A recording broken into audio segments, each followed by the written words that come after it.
મને કહે કે 2 લાખ રૂપિયા આપો, અહીંથી બોડી હટાવું નહીં, મને જઈશું 60 લાખ રૂપિયા નહીં આપે જઈશું અહીંથી બોડી હટાવું નહીં।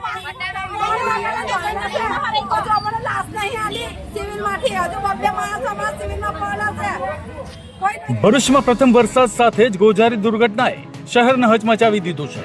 વોર્ડ નંબર 8 માં નિર્માણાધીન વર્લ્ડ ટ્રેડ સેન્ટરની કમ્પાઉન્ડ વોલ અચાનક ધરાશયી થતા તેની પાછળ આવેલું કાચું રહેણાંક મકાન કાટમાળ નીચે દટાઈ ગયું હતું। આ કરુણ અકસ્માતમાં પિતા અને પુત્રનું ઘટના સ્થળે જ મોત નીપજ્યું હતું, જ્યારે પરિવારની 2 મહિલાઓ ગંભીર રીતે ઇજાગ્રસ્ત થઈ હતી।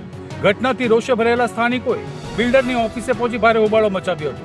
મૃતકોના પરિવારને યોગ્ય વળતર, જવાબદારો સામે કડક કાર્યવાહી અને ન્યાયની માંગ સાથે લોકોએ ઉગ્ર વિરોધ નોંધાવ્યો। રાત્રિએ વરસાદ સાથે ગોઝારો અકસ્માત સર્જાયો હતો। વર્લ્ડ ટ્રેડ સેન્ટરની દિવાલ પડી જતા 4 વ્યક્તિઓ દબાઈ ગયા હતા, જેમાંથી 2 નું મૃત્યુ થયું છે, એ 2 ગંભીર રીતે ઇજાગ્રસ્ત થયેલા। સ્થાનિકોનો આક્ષેપ છે કે બિલ્ડરની નિષ્કાળજીના લીધે આ ઘટના ઘટી હોવાનું જાણવા મળી રહ્યું છે।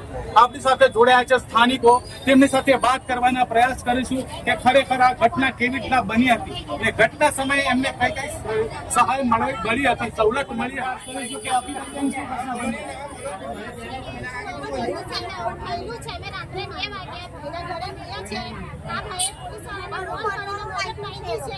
પણ એ લોકો કશું કરવા તૈયાર છે નથી।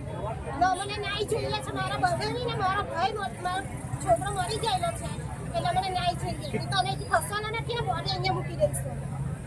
બોડી મૂકી દેવાની વાત કરી રહ્યા છે। જો સમયસર એમને ન્યાય નહીં મળે, એમની માંગણી પૂરી કરવામાં નહીં આવે તો બોડી મૂકવાની વાત કરે છે। જિગ્નેશભાઈ અહીંના સ્થાનિક કાઉન્સિલર છે, તેમની સાથે વાત કરીશું। જિગ્નેશભાઈ, આખી ઘટના બની, ઘટનામાં શું કહેશો ને કોની નિષ્કાળજી તમે જોઈ રહ્યા છો?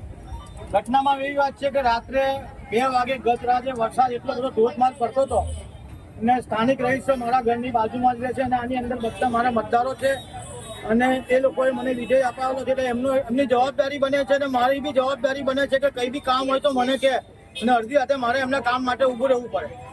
આવીને એમણે મને રજૂઆત કરી કે આવી રીતે માટી નાખેલી દિવાલ પર, દિવાલ વજન ન વેઠતા આ દિવાલ પડી ને એના કારણે 2 જણના મૃત્યુ થયા। એની અંદર એક દીકરાને તો બચારાને ફ્રેક્ચર થયું હતું, મરતા પાછા આવેલો, તો કુદરતનું મંજૂર નહીં હોય કે દિવાલ પડીને એનું મૃત્યુ થયું।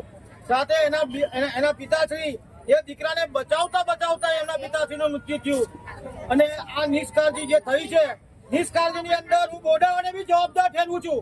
બોડાને એટલા માટે જવાબદાર ઠેરવું છું કે એણે મંજૂરી આપતાની સાથે 1 to 1 દરેક વખતે એનું નિરીક્ષણ કરવું જોઈએ કે આની માટી ક્યાં નખાય છે। નગરપાલિકાના જે બી કર્મચારી જવાબદારી હોય એમણે બી પોતે નિરીક્ષણ કરવું જોઈએ કે આ બાંધકામ કેટલા આવ્યું, શું થયું, એમની સ્ટેશન ડાયરીમાં નોંધ કરવી જોઈએ। ખાણ ખનીજ ખાતાને બી એટલું કહું છું કે આ માટી કેટલી ખોદેલી છે, કેટલી પરમિશન આપેલી છે, તેનું બી નિરીક્ષણ કરવું જોઈએ। નહીં તો અમારા વિસ્તારના આ 2 સાહસિક માણસો જે રોજ લાઈન રોજ ખાવાના હતા, એમનું મૃત્યુ ના થાત જો અધિકારીઓ ધ્યાન રાખ્યું હોત। અને આ લોકોને રજૂઆત કરી આગળ સ્થાનિક કોન્ટ્રાક્ટરને કે માટી અહીં ના નાખશો, આ બધા રજૂઆત કરી છતાં એક કઈ માણસ સાંભળે નહીં। એના લીધે અમારા 2 વ્યક્તિના, અમારા વોર્ડના 2 વ્યક્તિના જીવ ગયા છે। એની સાથે સીધી બિલ્ડરની નિષ્કાળજીના આક્ષેપો થઈ રહ્યા છે, સીધી બિલ્ડરની નિષ્કાળજીના આક્ષેપો થયા છે, વળતરની માંગણી કરી રહ્યા છે। વળતરની માંગણીને લઈને બિલ્ડરની ઓફિસમાં સ્થાનિકો લોકો આવી ગયા છે। બેન, શું કહેશો? શું માંગણી છે તમારી? અમને ન્યાય મળવો જોઈએ, ન્યાય જોઈએ। અમને 20 લાખ રૂપિયા નથી જોઈતા, અમને 1 કરોડ જ જોઈએ। 1 કરોડની માંગણી કરી રહ્યા છે। 1 કરોડની માંગણી કરી રહ્યા છે। બેન, બિલ્ડર જોડે વાત થઈ રહી છે, બિલ્ડર શું કહી રહ્યો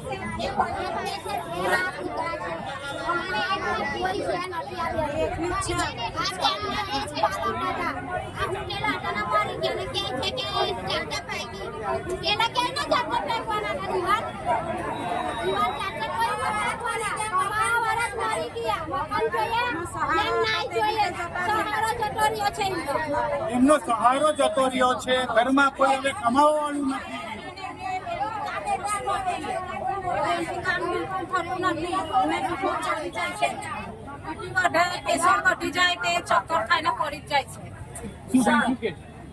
આ લોકો કોઈ કમાવા નહીં સર, અને આ કમાવા હતા એનું મૃત્યુ થઈ ગયું સર। એની દાદી ને આ છોકરી છે, આ છોકરી બિલકુલ કામ નહીં થતું। એ લોકો કમાતા હતા, આ જ ખાતા હતા બેઠા।